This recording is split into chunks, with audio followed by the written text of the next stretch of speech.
Updates for Teleport. So what has been done to Teleport here this week? Right now, we are definitely we're finalizing testing and unit testing of a new backend for mainly ShipStation users on Teleport. And then that will finish the very last kind of cherry on top for Teleport V2. That is going to be deployed next Tuesday as in August 12th. So August 12th will be that when that deployment goes through. Teleport will be taken down for about 2 hours as we do that deployment, paint the walls, do what we need to do inside of there. This has been in percolation for a lot longer than most stuff that we release. We generally kind of just ship when it's ready, and then we clean it up as we go along. We're not doing that with this one. That all being said, there'll likely be a couple of bugs the 1 or 2 days after this release, because there always is. There's never a system that launches perfectly. There's always some little weirdness. So if you see some little weirdness late on the 12th or on the 13th, please let us know right away so that we can make sure that there's nothing hurting your orders or anything like that. But it should be pretty much invisible, even though it's a pretty big update. But that will finish up deployment of Teleport V2. Features that have been released in a little while. There's a chat bubble next to each one of your line items inside of order history. If you hit that chat bubble, it will autofill the order number and all the info that we need to track down the order to help you with it. So you have an order inside of order history. Don't just go down to the chat over on the left, hit the little chat bubble right next to the order, and that will save you a bunch of typing and a bunch of back and forth of like, what order is it? I've got a problem with my order. What order number is it? Here's the order number. Just hit that order number. We'll all go in and it'll say, hey, I have a problem with this order. And then you can add more details in alongside of it. And that helps us a bunch. It helps you a bunch. It'll just make everybody's experience better. So it's better customer support on that. We updated slicing a little bit. Two things with slicing. We're tuning down the initial bed layer a little bit because there was a little bit of feedback that came back last week around first layer. And first, by the way, the rule and the recommendation is don't have any first layer customer facing. Just don't do that because the first layers across thousands of parts are just intermittent and inconsistent, regardless of what the machine is. There will be rotation of the earth or a level a little bit off, or the flow rate will be different, or even if all the levels are the same, if you have two lines next to each other and they're extruding into each other, you can push one sideways and then you start to get like this waving artifacting through it. And the only way to prevent that is to have the lines kind of spaced out, which means that now you can potentially have lines showing on the print. So that's the reason you don't want to have customer-facing surfaces be the bed finish, because the bed just has inconsistency from the flow of the nozzle. It's part of life. That all being said, we're tuning that a little bit to loosen it up because we may have had a slight over-extrusion on first layer, so we're just bringing that back a hair. And there has been a small bug inside the system where a few files and users have been slicing with an incorrect older profile, which isn't as refined and polished. So that's been updated. So that should be tighter right now too. It was a few extraneous orders and that kind of thing, but it was present to where they just weren't as premium as we'd like them to be. So those two updates to Slicer, Teleport itself, a lot of the stuff is internal. Customer facing side on the Teleport UI, we've been messing with the seller dashboard a little bit so that everything inside of your Teleport dashboard should be in USD. Everything will present as USD. We're going to expand that so that it should be able to eventually present in your local currency. But for right now, everything is in USD. So that should clear up a little bit of confusion with that with a couple of our international users. A lot more international users coming on. We did have a problem where we shipped an order too fast last week. Person made the order and 2 hours later it shipped because it came through just right and it was a fast print and everything else. But we shipped it too fast. And she reached out to us and asked us, we got to cancel this. I didn't mean to make that order. I was like, well, it was all auto-matched and it was shipped. But yes, you can go ahead and hit the cancel button over there if you think we shipped it too fast. So I don't know if that's a bug that we should address and just put a delay on parts. I don't think we're going to. But know that when your order comes through, if it's matched up and Teleport is turned on, we're going to start printing and shipping the order. Other update. I slightly misshowed something last week. I showed the updated boxes going out. These are going out almost universally right now. It's fully deployed. But I said that the paper looked like this. I showed this. That's not what it is. This is the correct paper. Sorry about that. But yes, so this is for small parts and that kind of stuff. This is the standard paper that you see. So we're moving towards this nested kind of crinkle paper stuff. For small parts, about yay big or smaller. They will go into white boxes with an exterior label and that kind of stuff, with the part inside of there nestled in there, perfectly protected. So more delicate parts are a lot more protected by this, and it just looks really good. Doesn't that look nice? If you, for large parts that require it will go into an 8x8 or that size type of a box. So if you filled out the build volume or you have a lot of parts in it, those will still go into a brown box, but they will still have the blue paper on the inside. So there's that update on that. We may prune teleport. I'm pretty sure orange filament is going to get killed. So if you are super dependent on it, which I know nobody is, orange filament will be going away probably in teleport. We're going to tighten some of that stuff up. We're also going to get rid of a few third-party components. Anybody who's currently using it, we will, of course, notify you. And this is a notification as well. So if you had a big old plan for orange filament and probably the M2 screws or something like that, those are probably going to go away, with replacements coming in behind. End of design notes. We have a policy that if a part comes through that is unprintable or has some defect on it or something like that, that's like the design of the part, we will include a design note ticket with the box so that you can see the part and you can see the design note right there at the same time. It's much better than like email, because you can't, if we send you an email saying, hey, this part had this, that, and the other thing, you're like, what is it? Can you send me pictures? So on and so forth. And that's not helpful. So we just send the design note with the part. The issue is that people upload files that are not very printable and have them go straight to customers. And then the design note is included with the customer box. And it gets back to the designer, fortunately, but they're like, why did the designer get a design feedback? And I appreciate that. That is true. So what we are doing is we're just going to kill design notes, because they haven't been as useful as we had hoped that they would be. It was an opportunity for you to get engineering feedback on design notes. We're just going to kill them. They are being replaced in your files page.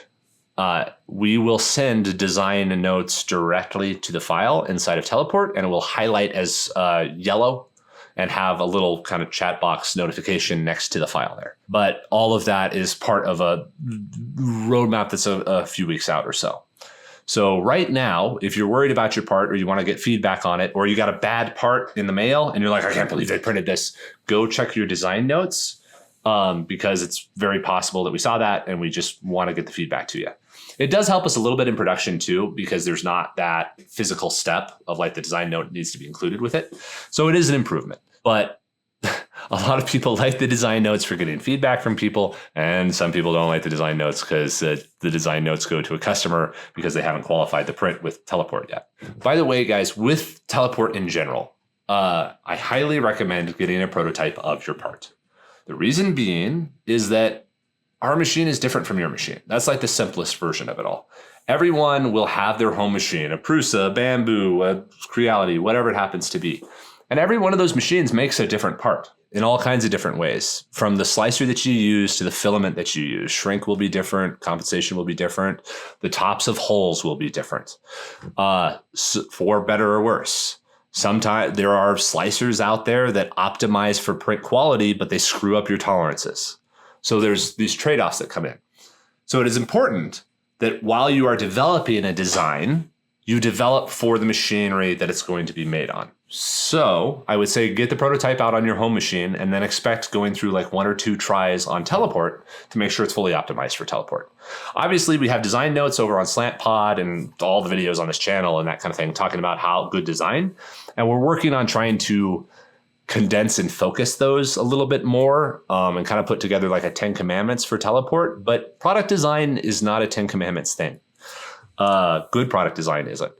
So that'll always be a thing. But make sure that you're realizing that Teleport is a different machine and therefore will have a slightly different output from your machine. That's just a thing to plan out, because that's universal for everything. One CNC machine does a little bit different from another CNC machine, or it's different climate, or the metal warped different, all these things. There's so many factors in production that if you introduce a new variable of an entirely new machine and a different slicer, it's different.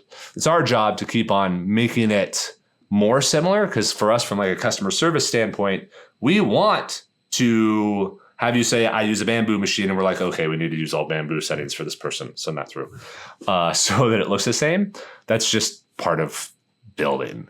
And while we continue to improve and iterate in that direction, we can't cover every machine yet. Or emulate every single machine yet in all of its weirdnesses. Also, like the realization that like people will go through 3 or 4 iterations of a part on their machine, and then they'll upload it to Teleport, which is the first try and first time we've ever seen it. And we have to make it perfect on the first try, equivalent to their iterated design, even though it's not designed to the machine. This is one of the problems that we got to do. How do we be so much better than everybody else to where iteration isn't necessary, to where you can just upload and know it's there? It's really, really hard because you technically the correct solution is not like universal print profile or anything like that. We have a set print profile right now, which people all promptly ignore and move on with life there. But again, that's our thing.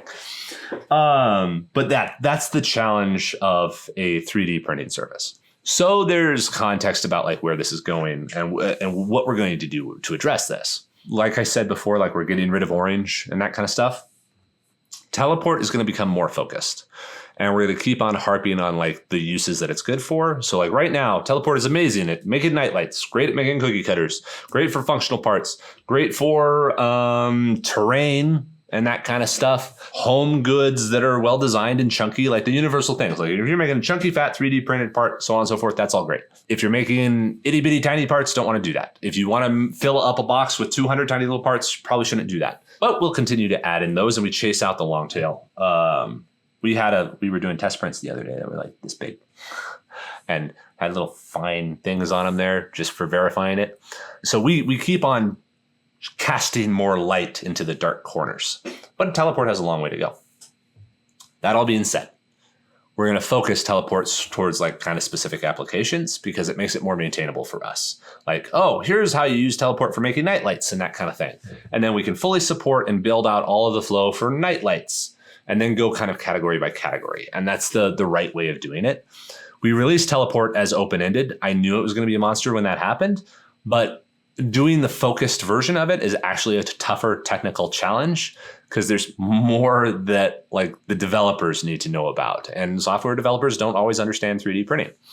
But like all of this is just the evolution of the team, the organization, the product, that kind of stuff. So it's normal.